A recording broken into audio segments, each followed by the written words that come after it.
We're going to start off with Katie. Any excuse? The undercard's not really worth a shite, Rob, to be honest with you. It's all about the main event. Repeat or revenge. IBF, IBO, WBA, WBC, WBO against Chantel Cameron. Let's keep it sweet and short and simple. I think Katie Taylor's getting stopped. I think she's hung on too long. And I don't know what she's going to be able to do differently with Cameron this time. And I think she looked really ragged and uncomfortable the last time. And she's had about 5,000 fights. Like, just let her retire. Maybe she wants the money. Like, I heard like she's a bit ruthless for the bread. Like, apparently she cornered Eddie after fucking Tevin Farmer fought John O'Connor or something. She was like, all these motherfuckers were... She didn't say it like that, I'm sure. But she was like... how did you say it, Rob? All these motherfuckers in the stadium were here for me. And I'm not getting paid as much as Tevin fucking Farmer. What? And Eddie had to start Farmer was getting paid $4 million though, wasn't he? But she was the one who sold out the crowd and that. Like, so listen, the story of Katie Taylor is unbelievable. She is the reason, her and other fighters that preceded her, but she's the main reason that boxing happened in the Olympics. She boxed an exhibition behind the scenes for the fucking Olympic Committee, and then they admitted women's boxing. She made a career for herself as a pro. She fucking demanded high pay, but she's done it all, and she needed, in terms of like a perfect boxing career, she could have retired undefeated as a pro with an Olympic gold medal under her belt and not see her go out like this. But I just think Cameron's too young, too strong, too fresh.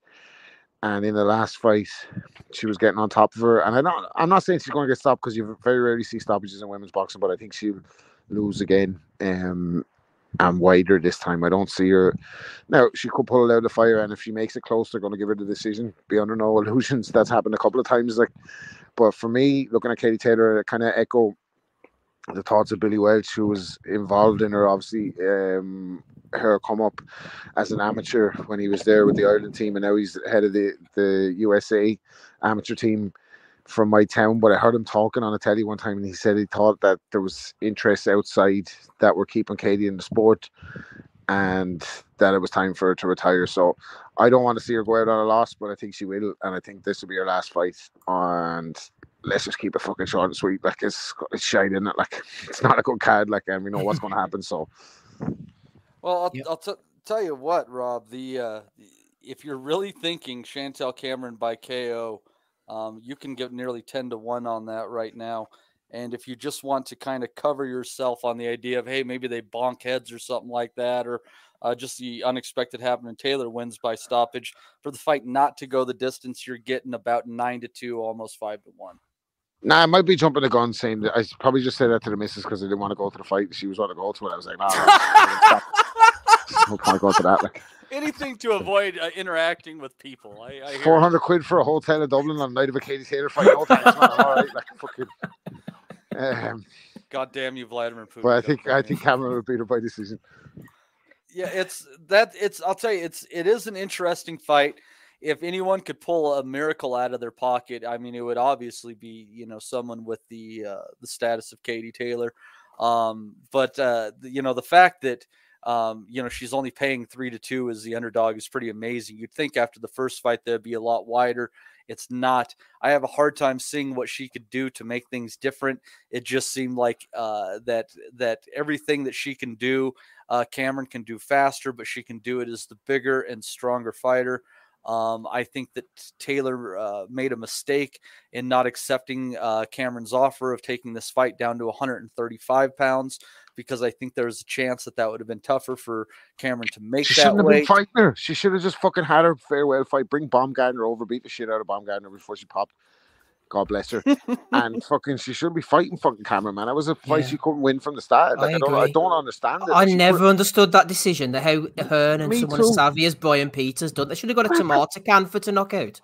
Brian Peters, who above anybody else knows that if you have a fucking house Irish fighter, you can sell him out the fucking 3 arena taking a piss. Look at all the Kazakhstanis Burner done for. 3 European title fights before Kiko knocked him out. Defensive. Exactly. Fucking, and every one of them was full of Dubliners singing Sweet Caroline, man. It was a fucking horror show. Yeah. But yeah, no, it was great. And me. Yeah, and me as well. We didn't even know each other, Wellington. We've been in the fucking same room with each other so many times we didn't even know each other. That's kind of creepy, isn't it? Like Holly and Matt Butters. Oh, you weren't here for that bit, I don't think. Holly and Matt Butter, were they on? Who I was going to? I joined the pod earlier, and I was going to say, who are these people? Because Andy had an alien, and Matt Butters was on. I was like, what am I joining another's call? What the fuck is this? Oh dear. Yeah, shame her homecoming fights will be both losses, probably. Ames, you've jumped in there as well. I'm just going to quickly run something by you. I think the fight will be exactly the same as the first fight, actually. I think it'll go pretty much the same way. Very close. Chantelle getting the decision. I don't think there'll be a stoppage either way. But as Rob alluded to there, there's not too much wriggle room before you sort of start seeing the cards go the other way. I seem to remember it being Chantelle started off strong. Katie came into it a bit. Chantelle finished pretty strong. 95-95, one of the judges had it. The other two only 96-94. That sounds like a close majority decision fight to me. Glad you brought me in, because that was the point I was about to make. And those are a lot of us boxing fans had that fight a lot wider to Chantelle Cameron, but there's 3 people that only matter in that fight, and they had that as a tight fight. So coming to it from Katie Taylor's perspective, or what people will be telling Katie, is that she just needs to make a few adjustments and she can get the victory on the cards. And that's the thing here. I think that's why they're taking the rematch here, because they thought that they've looked at the judges and said, oh, we can do something with this. And that's what matters at the end of the day. Those 3 sitting at ringside, even though, like I mentioned, we all kind of saw it a lot wider to Chantelle Cameron. So I don't know. I kind of imagine that it will go the same sort of way as well. But with those 3, with whoever 3 are ringside, it could be a completely different story, and Katie could get a hand raised. It's not impossible. Andy, what are you thinking? I know this isn't important, but we talked about Nathan Heaney last night coming out to Delilah and the Stoke thing, and I wondered after about round 4 or 5 whether he'd put too much into the ring walk and the buzz would wear off and he'd start to tire. He didn't, as it turned out. Katie was the opposite when she came out against Cameron. She came out to quite a low beat number. She seemed quite... It was an Irish kind of... Yeah, it was like Burn Church or something. I thought it was just... I didn't seem to get things pumped up, really, considering it was a big homecoming. Took her a while to get going, I thought. I know it's not down to the music at the end of the day. No, That's should have got the Rebel tunes on, mate. That's what they should have got on. Yeah. That would have got things moving. Bob Arum in the crowd. Get the whole fucking bands going with the fucking drums and that. Get the fucking... You know what I'm saying? Get the fires burning and that as well. Maybe even the pipes and that. They've got a few going. But mate, to be honest, even going into the first fight, I'd pick Cameron to win the first fight. Just believe the styles were just kind of all wrong in that. It always kind of seemed to me that it was that fight was never destined to happen, and then all of a sudden, out the blue, for me at least anyway, the fight's just saying no, it's going to happen now. I think it happened at the wrong time. Taylor's definitely over the hill now. Long career, factor in the amateur career and that type of thing as well. She's done fantastically well. She's obviously a trailblazer. There is no understating as to how big a deal she is to some of the younger kids, and that, especially the young female boxers in that Ireland, North and South. It's understated, but our time is up. I personally think, and the only thing is, it makes me think that this fight could end up being close. Is purely the fact that it's still 10-2s. So it is. I think if it was 3-12, if it was 12-3s and that, I think we'd probably get something more resembling really what a kind of clear winner is, because you mentioned the scorecards in the last fight and that as well. I think Cameron will win. She'll win in points again. I don't agree with Rob. I don't think she'll get stopped in that, especially not in Ireland. I think the pride's got to be in her, not to get stopped there. She's got to get up and fight on to the end. She doesn't win. Personally, I think she'll retire. I personally think that her time is up. It's been a long, hard career now.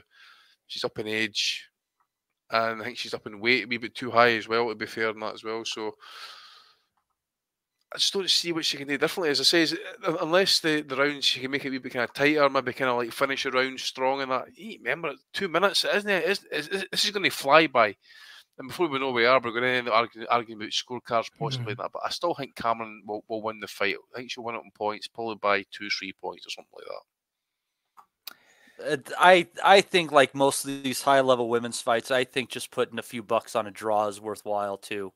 It's just one of those things. Again, that first fight shouldn't have been that close. So if you have a fight where it looks like Cameron wins it 6-4, 7-3, it could end up being a draw. I mean, she probably needs 7 rounds very clearly just to walk out of there with her titles intact for sure.